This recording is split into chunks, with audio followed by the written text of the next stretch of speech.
Hello students, welcome to my channel. আজ আমরা ডাফ অ্যান্ড ডটসের class 7 lesson 3 we are 7 William ওয়ার্ডসওয়ার্থের লেখা এই কবিতা থেকে যে প্রশ্নোত্তরগুলো রয়েছে পেজ নম্বর 187-এ 10 অ্যান্ড 11 এই 10 এবং 11 দাগের যে প্রশ্ন উত্তরগুলো রয়েছে সেগুলোর সমাধান নিয়ে আলোচনা করব।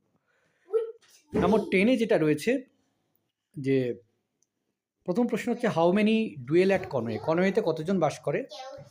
টু ডুয়েল অ্যাট কনওয়ে, তাহলে কনওয়েতে কজন বাস করে? দুজন বাস করে। হু ডুয়েলস উইথ হার মাদার, কে তার মায়ের সঙ্গে থাকে? The little girl duels with her mother, ছোট্ট মেয়েটি বাস করে তার মায়ের সঙ্গে। 3 নম্বর যেটা রয়েছে how many persons in the family of the girl are alive, যে মেয়েটার পরিবারে কতজন বেঁচে আছে? 6 persons with mother in the family are alive, যে 6জন বলা হচ্ছে কারণ মাকে ধরলে তাহলে 6জনই হবে। Sweet made how this maybe, why does the poet ask this question, যে মিষ্টি মেয়ে এটা কী করে হয়, কবি কেন এই কথাটি বলেছেন। The poet ask this question because the girl says they are 7 though 2 are dead, he is confused about how they can still be 7। যে কবি যখন এই প্রশ্ন করেছে তার কারণটা হচ্ছে মেয়েটাকে, যে মেয়েরা বললো তারা 7 ভাই বোন, তার মধ্যে 2জন মারা গেছে, আর সে দ্বিধাগ্রস্ত ছিল যে কী করে, যেহেতু 2জন মারা গেছে তাহলে কী করে তারা এখনও 7 ভাই বোন। Question number 5, how many family members of the little girl's family lie beneath the churchyard tree? সেই গির্জার কবরে কতজন ছিল, শুয়ে আছে? না, 2 members of the little girl's family lie beneath the churchyard tree. সেই মেয়েটির পরিবারের 2জন কিন্তু চার্চইয়ার্ডের ওই গির্জার কবরে কিন্তু শুয়ে আছে, মারা গেছে আর কি। 6, where did the little girl dwell with her mother, ছোট্ট মেয়েটি কোথায় বাস করে তার মায়ের সঙ্গে? The little girl dwelled in a cottage near the churchyard with her mother, ছোট্ট মেয়েটি বাস করে একটা কুঁড়ে ঘরে সেই গির্জার কবরের কাছে তার মায়ের সঙ্গে। এবার কমপ্লিট দ্য ফলোইং সেন্টেন্স রয়েছে little girl answer that they are 7, ছোট্ট মেয়েটি উত্তর দিল তারা 7জন। 2 of her brothers and sisters live, তার 2 ভাই বোন কোথায় থাকে? লিভ অ্যাট কনওয়ে, তারা কনওয়েতে থাকে।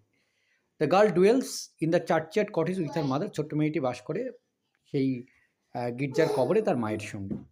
2 of her brothers and sisters lie beneath the, তার 2 যে ভাই বোন রয়েছে তারা সেই গির্জার কবরে কিন্তু শুয়ে আছে।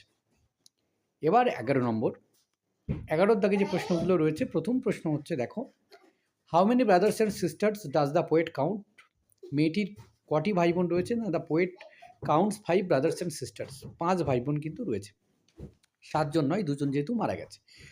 Why does the little girl count her dead brothers and sisters, যে ছোট্ট মেয়েটি কেন তার মৃত ভাই এবং বোনদেরকে গুনল? The little girl counts her dead brothers and sisters because she believes they are still part of the family even though they R dead, যে ছোট্ট মেয়েটি তার ভাই এবং বোনকে কেন গুনল? যে কারণ সে বিশ্বাস করে যে এখনও তারা মারা গেলেও তারা কিন্তু তাদের পরিবারের অংশ। 3 নম্বর, how far are the graves from the cottage, সেই তার কুটির থেকে তাদের কবরটা কত দূরে? না, the graves are 12 steps or more from her mother store, তার মায়ের দরজা থেকে আরও 12 পা দূরে। How does the poet try to convince the little girl that they are 5, যে ছোট্ট মেয়েটি কীভাবে কনভিন্সড হয়েছিল যে তারা 5জন, মানে মেয়েটাকে বোঝানোর চেষ্টা করছিল কবি কীভাবে তারা 5জন। The poet tries to convince her by saying that since 2 are dead and in heaven they can not be counted so they are only 5, যে কবি তাকে বোঝানোর চেষ্টা করেছিল যেহেতু 2জন মারা গেছে এবং তারা স্বর্গে চলে গেছে, তাই তাদেরকে আর কোনোভাবেই গোনা উচিত নয়, তাই তারা শুধুমাত্র 5জন।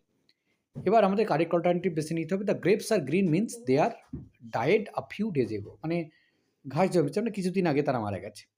2 আর ইন হেভেন মিনস 2জন হচ্ছে স্বর্গে গেছে, মানে they are no more in the world, তারা কিন্তু এই পৃথিবীতে আর নেই। তো এই ছিল এই পর্বের সমাধান। ধন্যবাদ সকলকে সঙ্গে থাকার জন্য। দেখা হচ্ছে পরে নতুন কোনো ভিডিওতে।